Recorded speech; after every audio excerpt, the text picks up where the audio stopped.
ಬಾಂಗ್ಲಾದೇಶ ಸರ್ಕಾರ ಹೀನ ಕೃತ್ಯಗಳನ್ನು ತಡೆಯುವಲ್ಲಿ ಸಂಪೂರ್ಣವಾಗಿ ವಿಫಲವಾಗಿದ್ದು ಅಲ್ಲಿನ ಹಿಂದೂಗಳು ತಮ್ಮ ಜೀವ ಗೌರವ ಮತ್ತು ಆಸ್ಮಿತೆಗಾಗಿ ಹೋರಾಡುವ ಪರಿಸ್ಥಿತಿ ತಲುಪಿದ್ದಾರೆ.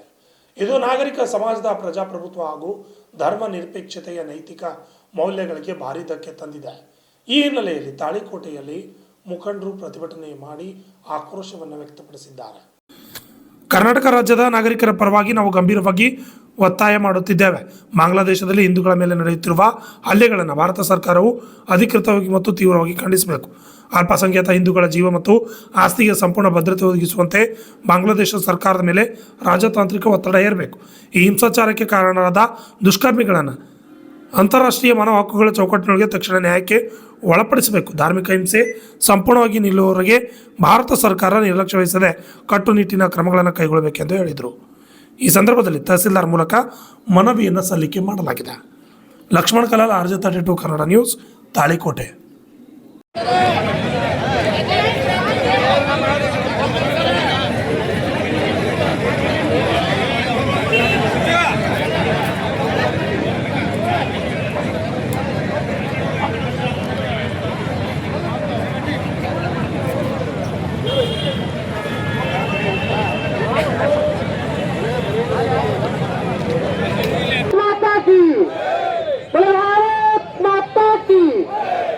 ನಾವು ಹಿಂದೂಗಳ ಮೇಲಿನ ದೌರ್ಜನ್ಯಕ್ಕೆ ಅಂತ ಹೇಳ್ತೀನಿ, ನೀವೆಲ್ಲರೂ ಅಂತ್ಯ ತಕ್ಷಣ ಅಂತ್ಯ ಅಂತ ಹೇಳ್ಬೇಕು. ಹಿಂದೂಗಳ ಮೇಲಿನ ದೌರ್ಜನ್ಯಕ್ಕೆ, ಹಿಂದೂಗಳ ಮೇಲಿನ ದೌರ್ಜನ್ಯಕ್ಕೆ ಹಿಂಸೆ ಅಲ್ಲ ಅಂತೀನಿ. ನೀವೆಲ್ಲರೂ ಹಿಂದೂಗಳ ಮನೆ ಮೇಲೆ ಬೆಂಕಿ ಹಚ್ಚತಕ್ಕಂಥ ಕ್ರೌರ್ಯ, ಅದಾದ ಮೇಲೆ ಮತ್ತೆ ಬೇರೆ ಬೇರೆ ಯುವಕರನ್ನು ಕೂಡ ಹತ್ಯೆ ಮಾಡತಕ್ಕಂಥ ಕ್ರೌರ್ಯನ್ನ ಕೂಡ ಜಗತ್ತು ನೋಡ್ತಾ ಇದೆ. ಇವರಿಗೆ ಟಾರ್ಗೆಟ್ ಹಿಂದೂ ಸಮಾಜ. ಯಾವ ದೇಶ ಪಾಕಿಸ್ತಾನದ ಹಿಂಸೆಗಳಿಗೆ ತುತ್ತಾಗಿ ತತ್ತರಿಸಿ ಹೋಗಿತ್ತೋ ಆ ದೇಶವನ್ನ ಸ್ವತಂತ್ರಗೊಳಿಸಲಿಕ್ಕಾಗಿ ಭಾರತದ ಸೈನ್ಯ ನುಗ್ಗಿತ್ತು. ಅದೆಷ್ಟೋ ಜನ ನಮ್ಮ ಸೈನ್ಯದಲ್ಲಿ ಇರ್ತಕ್ಕಂಥ ನಮ್ಮ ಯೋಧರನ್ನ ಕಳ್ಕೊಂಡಿವಿ. ನಮ್ಮ ದೇಶದ ನಾಗರಿಕರು ಕಟ್ಟಿರ್ತಕ್ಕಂಥ ತೆರಿಗೆ ಹಣವನ್ನು ಕೂಡ ಬಾಂಗ್ಲಾದೇಶಕ್ಕೆ ವ್ಯಯಿಸಿದ್ವಿ. ಕನಿಷ್ಠ ಕೃತಜ್ಞತೆ ಕೂಡ ಇಲ್ಲದೆ ಇರತಕ್ಕಂಥ ಒಂದು ದೇಶ ಬಾಂಗ್ಲಾದೇಶ. ಇವತ್ತು ಬಹಳಷ್ಟು ಜನ ವಿಶ್ಲೇಷಕರಿಂದ ನಾವು ಕೇಳ್ತಾ ಇದೀವಿ, ಏನಂದ್ರೆ ಇವರು ಮೂಲ ಉದ್ದೇಶ ಸಂಪೂರ್ಣಲ್ಲಿರ್ತಕ್ಕಂಥವ್ರನ್ನ ಮತಾಂತರ ಮಾಡಬೇಕು, ಭಾರತವನ್ನ ಅಭದ್ರಗೊಳಿಸಬೇಕು ಇವರು ಟಾರ್ಗೆಟ್. ನಾನು ಈ ಮತಾಂತರ ಶಕ್ತಿಗಳಿಗೆ ಹೇಳಿಕ್ ಬಯಸ್ತೇನೆ, ಒಂದು ಸ್ವಲ್ಪ ಇತಿಹಾಸಕ್ಕೆ ಹೋದ್ರೆ ಒಂದು ಕಾಲಘಟ್ಟದಲ್ಲಿ ಗ್ರೀಕರು ಜಗತ್ತನ್ನ ಆಳಬೇಕಂತ ಹೋದ್ರು. ಇವತ್ತು ಜಗತ್ತಿನಲ್ಲಿ ಗ್ರೀಕರು ಎಲ್ಲೂ ಇಲ್ಲ.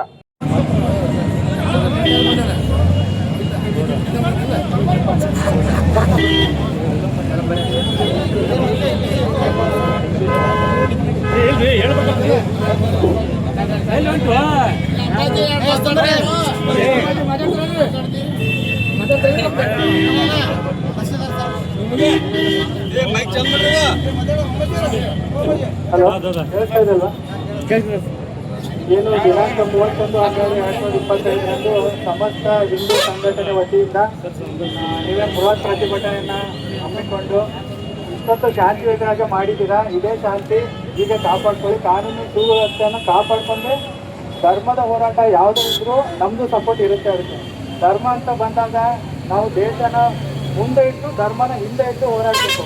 ಈಗ ಏನೋ ನಾವೇನಂತೀವಿ, ಹಿಂದೂಗಳು ಮುಸ್ಲಿಂ ಆ ಥರ ಬೇಡ. ನೀವು ಹೇಳಿದ್ರೆ ಹಿಂದೂ ಮೇಲೆ ಅವರು ಹಿಂದೂ ಅಂತ ಹೇಳಿನೇ ಅಟ್ಯಾಕ್ ಮಾಡಿರೋದ್ರಿಂದ ಹಿಂದೂ ಮಾಡ್ತಾ ಇರೋದು ಕರೆಕ್ಟಾಗೇ ಇದೆ.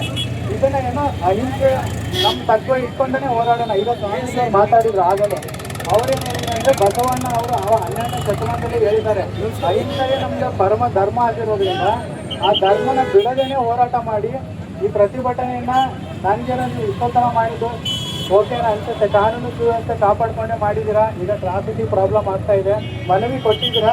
ಮನವಿಲಿ ಏನೇನು ನಿಮ್ಮ ಬೇಡಿಕೆಗಳಿದೆ ಆ ಬೇಡಿಕೆ ಈರೋಷ್ಟು ನಿಟ್ಟಿನಲ್ಲಿ ನಮ್ಮಿಂದ ಏನಾಗಬೇಕು ನಾವು ಆ ಕ್ರಮಗಳನ್ನ ಕೈಗೊಳ್ತೀವಿ. ಆಲ್ರೆಡಿ ನೀವು ಹೇಳಿದ್ರಿ ನಮ್ಮ ಸರ್ಕಾರದ ವತಿಯಿಂದ ಖಂಡಿಸಬೇಕು ಇದನ್ನ ಅಂತೇಳಿ. ಆಲ್ರೆಡಿ ಹೈಕಮಿಷನ್ ಇಂದ ಅಂಬೇಡ್ಕರ್ಗಳಿಂದ ಸ್ಟೇಟ್ಮೆಂಟ್ಗಳು ಪಾಸ್ ಆಗಿದೆ. ನಮ್ಮಲ್ಲಿ ಎಕ್ಸ್ಟರ್ನಲ್ ಅಫೇರ್ಸ್ ಮಿನಿಸ್ಟ್ರಿ ಇದೆ, ಅವ್ರು ಇದನ್ನ ನೋಡ್ಕೊಳ್ತಾರೆ. ನಿಮ್ಮಿಂದ ನೀವೇನೋ ಧ್ವನಿ ಎತ್ತಬೇಕು ಅನ್ಕೊಂಡಿದ್ದೀರಾ, ಅದು ಧ್ವನಿ ಎತ್ತಿದ್ದೀರಾ. ಮುಂದೆ ನೋಡೋಣ ಈ ನಮ್ಮ ಸರ್ಕಾರದ ವತಿಯಿಂದ ಏನಾಗುತ್ತೆ ಆ ಕ್ರಮ ಕೈಗೊಳ್ಳಕ್ಕೆ ನಮ್ಮಿಂದ ಏನಾಗಬೇಕು ನಾವು ಆ ಕ್ರಮಗಳನ್ನ ಕಳಿಸ್ತೀವಿ, ಈ ಲೆಟರ್ಗಳನ್ನ ಫಾರ್ವರ್ಡ್ ಮಾಡ್ತೀವಿ ಅಂಥೇಳಿ ನಾನು 2 ಮಾತು ಮುಗಿಸ್ತೀನಿ. ಜೈ ಹಿಂದ್, ಜೈ ಕರ್ನಾಟಕ ಮಾತು. ನಮಃ ಸಭಾಯಿ ಸಭಾಪತಿಭ್ಯಶ್ಚ. ನಿಮ್ಮೆಲ್ಲರಿಗೆ ತಿಳಿದಂತೆ ಇವತ್ತಿನ ಈ ಸಮಾವೇಶ ಎದಕ್ಕೆ ಮಾಡಕತ್ತೀವಿ ಅಂತ ಕೇಳಿದ್ರೆ, ಹಿಂದೂ ಜಾಗರಣೆ ಸಲುವಾಗಿ, ಹಿಂದೂಗಳು ಜಾಗೃತರಾಗುವ ಸಲುವಾಗಿ ಈ ಕಾರ್ಯಕ್ರಮವನ್ನ ನಮ್ಮ ಕೂಚಬಾಳ ಗೌಡ್ರು ಹಮ್ಮಿಕೊಂಡಿದ್ದಾರೆ. ಅಷ್ಟೇ ಅಲ್ಲ, ಅವ್ರಿಗೆ ಸಾಥ್ ನೀಡಿದಂಥ ಎಲ್ಲ ಪತ್ರಿಕಾ ಮಾಧ್ಯಮದವರು, ಆಮೇಲೆ ಈ ಭಾಗದಲ್ಲಿರ್ತಕ್ಕಂಥ ಹಿಂದೂ ಬಾಂಧವರು ಈ ಕಾರ್ಯಕ್ರಮದಲ್ಲಿ ಪಾಲ್ಗೊಂಡು ಯಶಸ್ವಿಯನ್ನಾಗಿ ನೀವೆಲ್ಲರೂ ಮಾಡಿದ್ದಕ್ಕಾಗಿ ನಿಮ್ಮೆಲ್ಲರಿಗೂ ಒಂದು ಧನ್ಯವಾದ ನಾವು ಸ್ವಾಮಿಗಳಾಗಿ ತಿಳಿಸಬೇಕಾಗಿದೆ. ಯಾಕಂತ ಕೇಳಿದ್ರೆ ಇವತ್ತಿನ ಒಂದು ಕಾಲಘಟ್ಟದಲ್ಲಿ ನಾವು ಹಿಂದೂಗಳಿಗೆ ನಾವು ಎಬ್ಬಿಸಲಿಕ್ಕೆ ಸ್ವಾಮಿಗಳಿಗೆ ಬೇಕಾಗ್ಯದ, ಸ್ವಾಮಿಗಳ ಪ್ರಯತ್ನ ಮಾಡಬೇಕಾಗ್ಯದ. ಯಾಕಂತ ಕೇಳಿದ್ರೆ ಸ್ವಾಮಿ ವಿವೇಕಾನಂದರು ಹಿಂದೆ ಹೇಳಿದ್ರು, ಹಿಂದೂಗಳೇ ಏಳಿ ಎದ್ದೇಳಿ ಅಂತ. ನಮ್ಮ ಜನ ಕಾದ ಕವಿ ಇದ್ದಂಗ, ಕಾದ ಕವಿ ಮ್ಯಾಗ ಒಂದು ಹನಿ ನೀರು ಸಿಡಿಸಿದ್ರೆ ಹೆಂಗ್ ಮಾಡ್ತದ, ಚುರ್ರ ಅಂತದ, ಮತ್ತೆ ಒಂದು 5 ನಿಮಿಷ ಆಗನ ಮತ್ತೆ ಮಲಗುತ್ತದ. ನಮ್ಮ ಹಿಂದೂನು ಅಷ್ಟೇ, ಎಷ್ಟೋ ಹಿಂಸಾಚಾರಗಳು, ನರಮೇಧಗಳು ಈ ಜಗತ್ತಿನ ಎಲ್ಲ ಭಾಗದಲ್ಲಿ ನಡೀತಾ ಇದ್ರು ಕೂಡ ನಾವು ಜಾಗೃತರಾಗಿರದೆ ನಾವು ಸುಪ್ತರಾಗಿ ಮಲಗಿಕೊಂಡಿದೀವಿ ಅಲ್ಲ, ನಮ್ಮ ಹಿಂದೂ ಧರ್ಮಕ್ಕೆ ಅವಮಾನ ಆಗುವಂತ ಸಂಗತಿ ಯಾರಾದ್ರೂ ಈ ದೇಶದಲ್ಲಿ ತಂದು ಕೊಡ್ತಾ ಇದ್ರೆ ನಾವು ಹಿಂದೂಗಳೇ ಅಂತ ಹೇಳಿಕ್ಕೆ ವಿಷಾದ ಅನಿಸ್ತದೆ. ಅದಕ್ಕಾಗಿ ಯಾಕೆ ಹಿಂಗಾಗ್ತಾ ಇದೆ, ಇಷ್ಟೆಲ್ಲ ಸಂಘಟನೆಗಳಾದ್ರೂ ಸಹಿತ ನಮ್ಮ ಹಿಂದೂಗಳ ಒಗ್ಗಟ್ಟು ಯಾಕೆ ಆಗ್ತಾ ಇಲ್ಲ ಅಂತ ಕೇಳಿದ್ರೆ, ನಮ್ಮ ಒಳಗೆ ದ್ವೇಷ, ಅಸೂಯೆ, ಏನಪ್ಪಾ ಅಂತ ಕೇಳಿದ್ರೆ ಪ್ರೀತಿಯ ಅಭಾವ ಇರುವುದರಿಂದ, ಏನು ಬಾಂಧವ್ಯದ ಅಭಾವ ಇರುವುದರಿಂದ ನಮ್ಮ ಸಂಘಟನೆ ಆಗ್ತಾ ಇಲ್ಲ. ಅದಕ್ಕಾಗಿ ನಾವೊಂದು ಮಾತು ಹೇಳ್ತೀನಿ, ನಾವು ಎಲ್ಲ ಹಿಂದೂಗಳು ಒಂದು ಅಂತ ಇಲ್ಲಿ ತನಕ ನಾವೆಲ್ಲ ಹೇಳ್ಕೊಂತ ಬಂದೀವಿ. ಎಲ್ಲ ಪ್ರತಿಭಟನೆಯ ಮೂಲಕ, ಇವತ್ತಿನ ಒಂದು ಪ್ರತಿಭಟನೆ ಮೂಲಕ ಇನ್ನೊಂದು ಅದ್ರ ಜೊತೆಗೆ ಒಂದು ಶಬ್ದ ಕೂಡಿಸ್ತೀವಿ. ಏನು ಅಂತ ಕೇಳಿದ್ರೆ, ನಾವೆಲ್ಲ ಹಿಂದೂ ಆದ ಮಾತ್ರಕ್ಕೆ ಕೆಲಸ ಆಗುವುದಿಲ್ಲ, ನಾವೆಲ್ಲ ಬಂದು ಅಂತಕ್ಕಂಥ ಮನೋಭಾವ ಯಾವಾಗ ನಮ್ಮಲ್ಲಿ ಬರ್ತದೆ ಆವಾಗ ನಾವೆಲ್ಲ ಹಿಂದೂಗಳು ಒಂದಾಗ್ಲಿಕ್ಕೆ ಸಾಧ್ಯ ಅದ. ಪ್ರಿಯ ಬಾಂಧವರೇ, ನಾ ಎಲ್ಲರಿಗೂ ಒಂದು ಕಿವಿ ಮಾತು ಹೇಳಕ್ಕೆ ಇಷ್ಟಪಡ್ತೀನಿ ಸಭೆಯ ಮೂಲಕ. ಏನು ಅಂತ ಕೇಳಿದ್ರೆ, ಜಾತಿ ಅನ್ನೋದು ಎಲ್ಲದರೊಳಗೆ ಇರ್ಲಿ. ಜಾತಿ ಅದು ಒಂದು ತುಳಸಿ ಮರ ಇದ್ದಂಗ, ತುಳಸಿ ಗಿಡ ಇದ್ದಂಗ ಅದು ನಮ್ಮ ಮನೆಯೊಳಗೆ ಇಟ್ಕೊಂಡು ಅದಕ್ಕೆ ಪೂಜೆ ಮಾಡೋಣ, ಯಾರಿಗೆ ಬ್ಯಾಡ ಅನ್ನೋದಿಲ್ಲ. ಧರ್ಮ ಅನ್ನೋದು ಆಲದ ಮರ ಇದ್ದಂಗ, ಅದು ಎಲ್ಲರೂ ಏನಪ್ಪಾ ಅಂದ್ರೆ ಸಂರಕ್ಷಣೆ ಮಾಡಿ ಹೆಮ್ಮರವನ್ನಾಗಿ ಮಾಡುವಂತ ಕೆಲಸ ನಮ್ಮಿಂದ ಹಿಂದೂಗಳಿಂದ ಆಗಬೇಕಾಗಿದೆ ಇವತ್ತಿನ ಕಾಲದೊಳಗೆ. ಅದಕ್ಕಾಗಿ ನೀವೆಲ್ಲರೂ ಹಿಂದೂ ಧರ್ಮವನ್ನ ಆಲದ ಮರವಂತೆ ನಾವೆಲ್ಲರೂ ಬೆಳೆಸುವಂತ ಪ್ರಯತ್ನ ನಾವು ಮಾಡೋಣ ಅಂತ ಈ ಸಭೆಯ ಮುಖಾಂತರ ಹೇಳ್ತಾ ನನ್ನ 2 ವಾಕ್ಯಗಳನ್ನು ಮುಗಿಸ್ತಾ ಇದ್ದೀನಿ. ನಮ್ಮ ಪ್ರಶ್ನೆ ಇಷ್ಟೇ, ವಿಶ್ವದಲ್ಲಿ ಶಾಂತಿಪ್ರಿಯ ಧರ್ಮ ಎಂದು ಬಿಂಬಿಸುವ ನಿಮ್ಮ ಧರ್ಮ ಅಲ್ಲಿ ಅಶಾಂತಿಯನ್ನು ಸೃಷ್ಟಿ ಮಾಡಿದಾಗ ಏನ್ ಮಾಡ್ತಿತ್ತು, ನೀವು ಯಾಕೆ ಪ್ರಶ್ನೆ ಮಾಡಿಲ್ಲ? ಅದಲ್ಲದೆ ಎಲ್ಲಾದರೂ ಹಿಂದೂಗಳು ಜಾಗೃತವಾಗಿ ಒಂದು ರ್ಯಾಲಿ, ಪ್ರತಿಭಟನೆ, ಜಾತ್ರೆ ಮಾಡ್ತಿರುವಾಗ ಇಲ್ಲಿರತಕ್ಕಂಥ ಕಮ್ಯುನಿಸ್ಟರು ಅದರ ಬಗ್ಗೆ ಪುಂಖಾನುಪುಂಖವಾಗಿ ಸಾಮಾಜಿಕ ಜಾಲತಾಣದಲ್ಲಿ ಮತ್ತು ಪತ್ರಕರ್ತರ ಎದುರಿಗೆ ಅವಹೇಳನಕಾರಿಯಾಗಿ ಮಾತಾಡ್ತಾರೆ.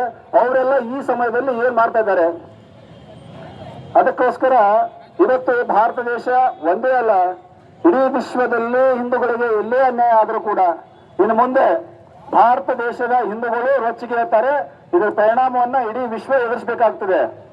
ಅದಕ್ಕಾಗಿ ಇವತ್ತಿಗೆ ಹೇಳ್ತಾ ಇದ್ದೀನಿ, ಮತಾಂಧ ಜಿಹಾದಿಗಳು ಯಾರಾದ್ರೂ ಇನ್ನು ಮುಂದೆ ನಿಮ್ಮ ಕಾರ್ಯವೈಖರಿಗಳನ್ನ ಮುಂದುವರಿಸಿದ್ದೇ ಶುರು ಆದ್ರೆ ನಾವು ಹಿಂದೂಗಳು ಕೇವಲ ಮಂತ್ರವನ್ನ ವೇದಗಳನ್ನ ಅಷ್ಟೇ ಪಠಿಸೋದಿಲ್ಲ, ವೇದಗಳ ಹೇಳುವ ಕೈಯಲ್ಲಿ ಶಸ್ತ್ರ ಕೂಡ ಇಡೋಕೆ ನಮಗೆ ಬರುತ್ತೆ.